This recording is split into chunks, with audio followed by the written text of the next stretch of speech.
this is Alison. Welcome to my channel.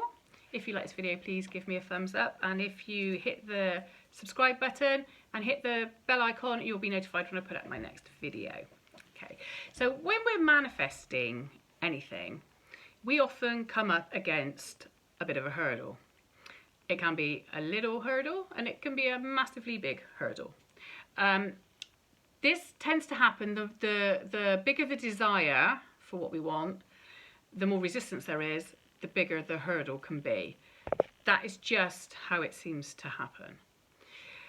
It's often because we ourselves have manifested this to come into our existence, okay? So we've already, put the resistance in there, and then we've manifested the hurdle because we don't think we can have what we want. We have got this little bit of resistance in our subconscious that we keep sort of letting back in, and then that will bring up a hurdle. And sometimes it can also be the universe just wants to check that we really, really want what we say we want, okay? Especially if it's something we've been manifesting for a while and there's many other different options going on, that maybe the universe says, I just want to check that you want this. So these hurdles can come at any time, and what we do when these hurdles come, how we react to these hurdles is make or break with everything, okay?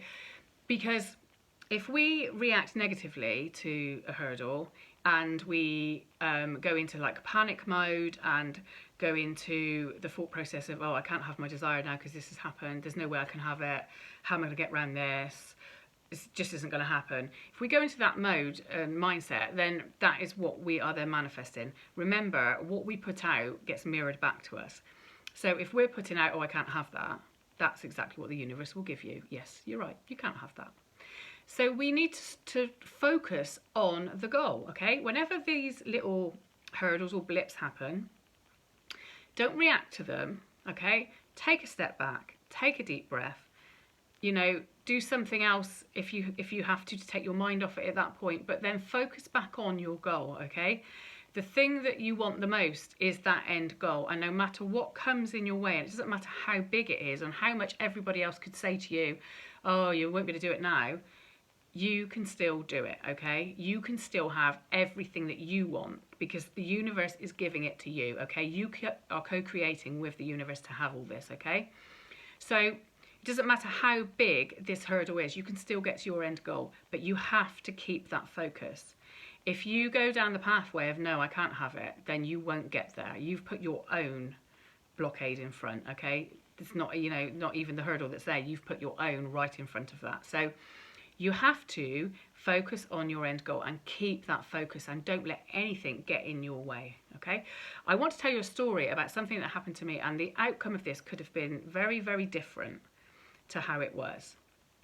And I was going to visit my partner who lives quite a way away from me, over the other side of the country really. And I was going up on a Friday, late afternoon, evening, so it was quite busy on the motorway.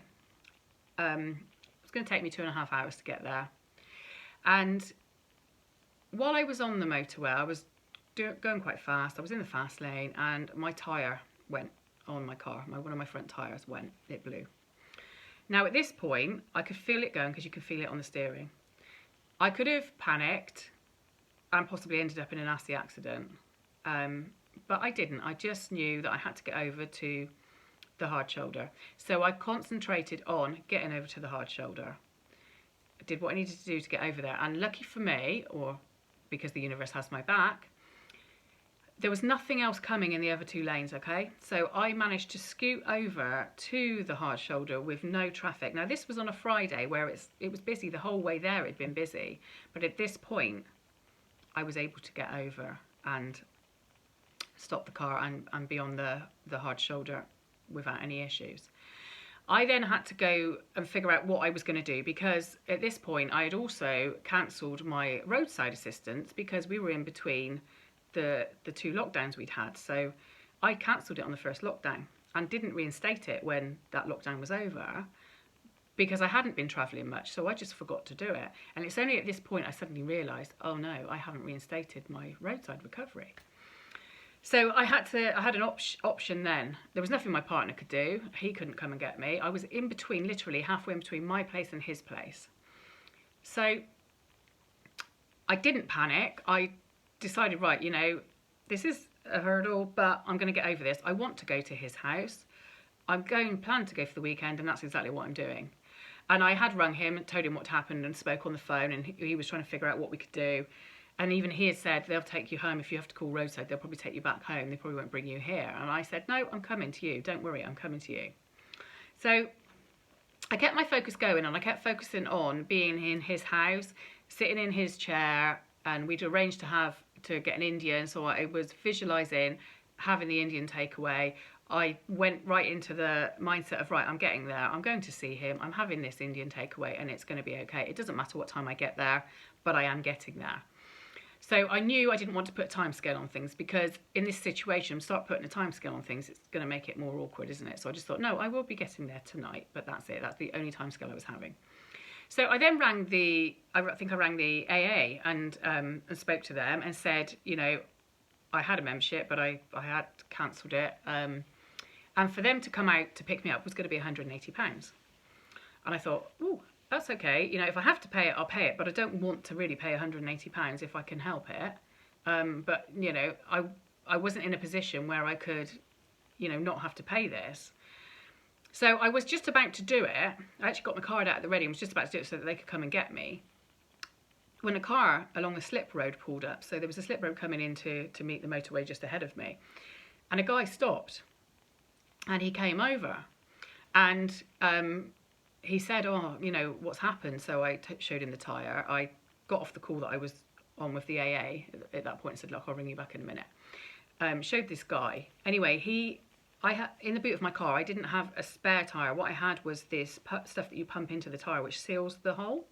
So he tried that for me, put that in the tyre. Didn't work because it was a big blowout, so it was a massive hole. So it just went everywhere. So that didn't work. So I was still stuck there with nothing. I had no spare, nothing. No, this stuff had gone. So then he just said to me, I'm going to just try my tyre on yours, because he had a VW car and I had an Audi, and they're manufactured in the same place. So like he said, the chances are the tyres may fit. And I thought, yeah, do you know what? It's worth a go. So he went back off to his car to get his spare. And whilst he did that, I then got myself in the mindset of, this is going to work. This is going to work. He's going to put his tyre on my car. So my partner had rung me at this point as well and said, what's happening? And I told him this guy stopped, but he's going to try his tyre on my car. So he was like, okay. Very adamant, don't get in his car, you don't know who he is. And I said, I'm not getting anyone's car, but, you know, obviously, if his tyre fits my car, perfect. So I'd focused and focused and focused on this tyre was going to fit. I'd actually visualised him putting the tyre on and me driving off and then getting to my partner's house for my weekend. So I had it all going on in my head, ready, planning it, you know, visualising it, really bringing it in. And the guy put the tyre on my car and it fitted. And it was just like, oh, it was amazing. Then I took his number because I said, look, I'm going to have to get this tyre back to you. And he lived I think it was another 2.5 hours away from where I was already going. So he was right up north. But he said, I have an auntie that lives near to where you're heading. She was literally probably about 10 minutes away from my partner's house. So he said to me, if it was okay with you, maybe drop the tyre to her. And he said, I'll drop in to her and pick it up on the way to work on the Monday morning. So I was like, that's perfect. It all fell into place. So that's exactly what we did. I got to my partner's, we had the Indian. The following day we went to get my tyre, got a new tyre on, and then took this tyre to the guy's place, to his auntie's house, and dropped it off there. And it just all worked perfectly. I couldn't have planned it better myself. The universe took over and did what it does best, which has got me out of that situation and got me to where I wanted to go. So I didn't drop my desire. Had I have dropped my desire, I wouldn't have got there. I'd have ended up being towed back home by the AA and it would have cost me 180 quid. As it was, I got there, I didn't have to pay any money, gave the bloke some money to his auntie for stopping and helping, but, I didn't have to pay 180 quid for roadside recovery to come and get me. So, and I got to my partner's house about an hour after I was due. So actually, although, it had been a traumatic hour, I was only an hour out. And you know, it could have been a lot longer. And in fact, when I was first on the phone to AA, they had said that they would take them at least 2 hours.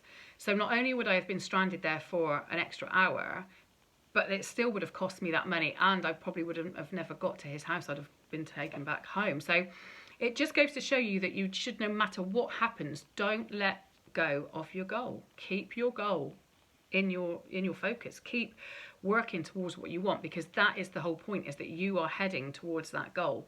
And no matter what comes in your way, no matter what happens, don't deviate. Stay focused on your goal, because it is coming, okay?